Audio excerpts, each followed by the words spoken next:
नमस्कार। स्वागत है आपका प्रोफेशनल एस्ट्रोलॉजी पर। मैं यशराज तिवारी आज आप सभी के सम्मुख उपस्थित हुआ हूं अगस्त 2024 के मासिक राशिफल को लेकर।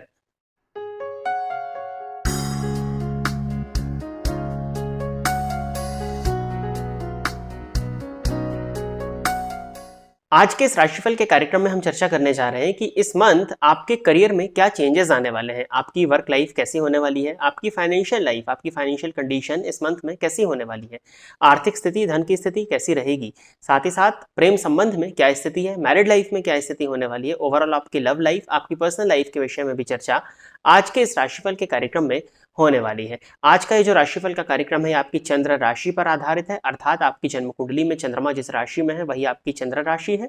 और यदि आपको अपनी चंद्र राशि नहीं पता है तो आप अपनी नाम राशि के आधार पर भी इस राशिफल के कार्यक्रम को देख सकते हैं। तो अगस्त 2024 के मंथ में यदि हम देखें तो जिस तरह से प्लैनेट्स आपको स्क्रीन पर दिखाई दे रहे हैं, ये मंथ के फर्स्ट हाफ में तो ऐसे ही रहने वाले हैं। 4 ग्रहों का राशि परिवर्तन जो है वो मंथ के सेकंड हाफ में होने वाला है। इसमें सूर्य का राशि परिवर्तन 16 अगस्त 2024 को होगा और सूर्य कर्क राशि को छोड़कर के सिंह राशि में प्रवेश करेंगे। बुध का राशि परिवर्तन 22 अगस्त को होगा, वो मिथुन राशि को छोड़कर के कर्क राशि में प्रवेश करेंगे। शुक्र का राशि परिवर्तन 25 अगस्त को होगा, जो कि सिंह राशि को छोड़कर के अपनी नीच राशि कन्या राशि में प्रवेश करेंगे।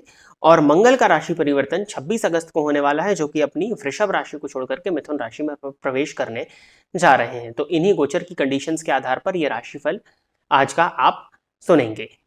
यदि आप इस कार्यक्रम को देखते हैं और इस कार्यक्रम के माध्यम से आपका कुछ भी लाभ होता है तो आप इस वीडियो को लाइक करें, साथ ही साथ इस चैनल को सब्सक्राइब करें ताकि इन फ्यूचर जो भी कंटेंट मेरे द्वारा इस चैनल पर अपलोड किया जाता है उसका नोटिफिकेशन आपको मिलता रहे। आइए अब हम चर्चा प्रारंभ करते हैं राशियों के क्रम में 10वीं राशि अर्थात मकर राशि के जातकों के लिए अगस्त 2024 का ये मंथ क्या लेकर के आ रहा है। मकर राशि के जातकों के लिए यदि हम देखते हैं तो राशिपति बनते हैं शनि और ये द्वितीय भाव में गोचर कर रहे हैं और वक्री अवस्था में गोचर कर रहे हैं।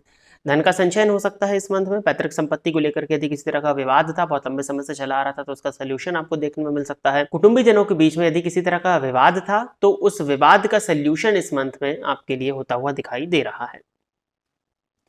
भाग्य भाव के स्वामी बुध बनते हैं आपके लिए और वो गोचर कुंडली के अष्टम स्थान में संचरण कर रहे हैं। साथ ही साथ में शुक्र जो कि पंचमेश है उनकी युति भी अष्टम स्थान में है और गुरु और मंगल की युति जन्म कुंडली के पंचम भाव में बनी हुई जिसको कल्प वृक्ष योग के नाम से जाना जाता है। शुरुआत में हम विद्यार्थियों के पॉइंट ऑफ व्यू से और शिक्षा के पॉइंट ऑफ व्यू से इस मंथ को देख लेते हैं आपके लिए। गुरु मंगल की उपस्थिति पंचम भाव में बहुत अच्छी है। आपको आपके ज्ञान का श्रेष्ठ मूल्यांकन इस मंथ में देखने में मिलेगा। किसी नई चीज की शुरुआत यदि आप करना चाह रहे थे तो वो आप इस मंथ में कर सकते हैं। पढ़ाई से संबंधित जितना भी लाभ हो सकता है वो आपको इस मंथ में देखने में मिलेगा। यदि आप रिसर्च की फील्ड के स्टूडेंट हैं तो आपका इस मंथ में रिसर्च में काफी बढ़ चढ़ करके मन लगने वाला है और उस रिसर्च के माध्यम से आप किसी नई चीज को फाइंड भी इस मंथ में कर सकते हैं। यदि आप खुद टीचर हैं तो भी ये मंथ आपके लिए ओवरऑल बहुत अच्छा जाता हुआ दिखाई दे रहा है। आपके द्वारा बताई गई चीजें आपके स्टूडेंट्स को बहुत जल्दी समझ में आएंगी, जिसके चलते आपके मान सम्मान में वृद्धि होने की पॉसिबिलिटीज भी इस मंथ में बनती हैं। स्वास्थ्य के पॉइंट ऑफ व्यू से देखा जाए तो आपको स्किन से संबंधित परेशानी, दंतजन्य रोग इस मंथ में हो सकते हैं। यदि आपका शुगर बॉर्डर लाइन पर रहता है तो आपको उस चीज़ का ध्यान रखना चाहिए, नहीं तो डायबिटीज़ की प्रॉब्लम से आप इस मंथ में ग्रसित रह सकते हैं। यदि आपका शुगर बॉर्डर लाइन पर है तो इस मंथ में आपको डायबिटीज हो सकता है और यदि आप ऑलरेडी डायबिटिक हैं तो आपको इस मंथ में बहुत ज़्यादा सावधानियों को रखने की आवश्यकता है। अपने शुगर इनटेक पर नियंत्रण लगाएं और परहेज बना करके रखें। सूर्य की दृष्टि लग्न पर होगी, थोड़ी अहंकार में वृद्धि हो सकती है और सप्तम स्थान में सूर्य का गोचर दाम्पत्य जीवन में कुछ हद तक परेशानियों को प्रदर्शित कर रहा है। हालांकि बुध वक्री होने वाले हैं अभी आने वाले समय में और 22 अगस्त को ये सप्तम स्थान में गोचर करेंगे। तो भाग्येश बन करके सप्तम स्थान में गोचर करेंगे तो जो दाम्पत्य जीवन में परेशानियां थी उन परेशानियों में कमी आएगी और जीवन साथी के साथ में धार्मिक यात्रा या किसी भी प्रकार की यात्रा में जाने के लिए आपके लिए इस मंथ में योग को ये बना देगी। अब जो लोग शेयर मार्केट में निवेश करते हैं उनके लिए मंथ बहुत अच्छा है। लाभ स्थान के स्वामी पंचम भाव में है। शेयर मार्केट के कारक पंचमेश के साथ में अष्टम भाव में अकस्मात रूप से धनप्रदायक स्थिति आपके लिए क्रिएट कर रहे हैं। सडन गेन्स कहीं से हो सकते हैं। आकस्मिक धन लाभ के योग, गड़ा धन मिलने की पॉसिबिलिटीज, तो गड़ा धन तो इस आज के परिवेश में नहीं मिलता है, तो कहीं ना कहीं से आकस्मिक धन लाभ, यदि आप लॉटरी इत्यादि में निवेश करते हैं तो आपको इस मंथ में फायदा देखने में मिल सकता है। शेयर मार्केट में जो लोग शॉर्ट टर्म में इन्वेस्ट करते हैं, इंट्राडे ट्रेडिंग करते हैं, उनके लिए मंथ काफी ज्यादा अच्छा है और बड़े धन का आगमन आपको इस मंथ में देखने में मिलने वाला है। पेट जन्य रोगों का भी आपको ध्यान रखने की आवश्यकता है, और किसी तरह का गुप्त रोग यदि आपको था तो जाकर के डॉक्टर से इस मंथ में अवश्य ही आप मिल लीजिएगा।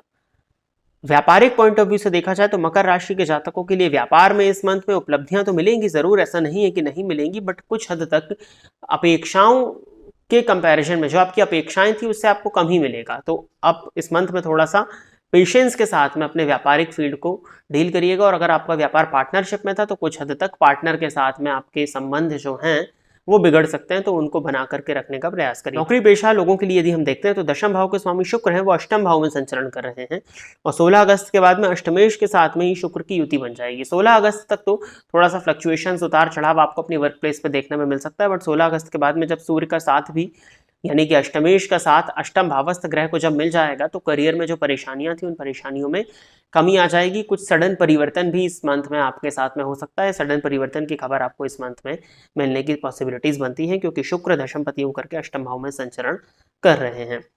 प्रेम संबंध के पॉइंट ऑफ व्यू से भी मंथ आपके लिए अच्छा है, बट किसी न किसी तरह की गलतफहमी हो सकती है आपके और आपके पार्टनर के बीच में।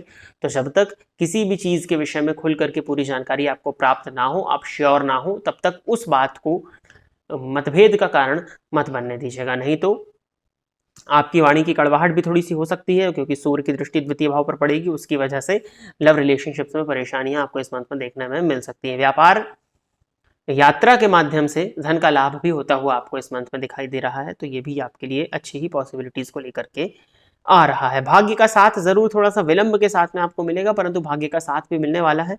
अपने अधीनस्थ लोगों की थोड़ी सी सहायता यदि आप करते हैं, जो वो लोग जिनको इस समाज में ऊंचा दर्जा प्राप्त नहीं है, उनकी यदि आप कुछ मदद करते हैं तो ये मंथ आपके लिए ओवरऑल काफी अच्छा होने वाला है।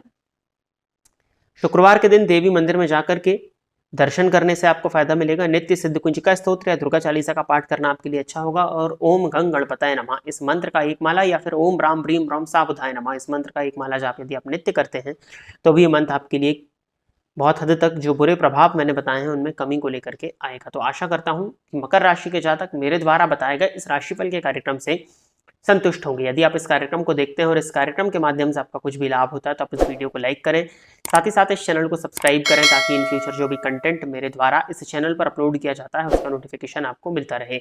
यदि इस कार्यक्रम के माध्यम से आपका कुछ भी लाभ होता है तो आप इस वीडियो को ज़्यादा से ज़्यादा लोगों के साथ में शेयर करें, ताकि और भी लोगों का लाभ हो और उसका माध्यम आप सभी दर्शक बने। आज के इस कार्यक्रम में बस इतना ही रखते हैं। नमस्कार।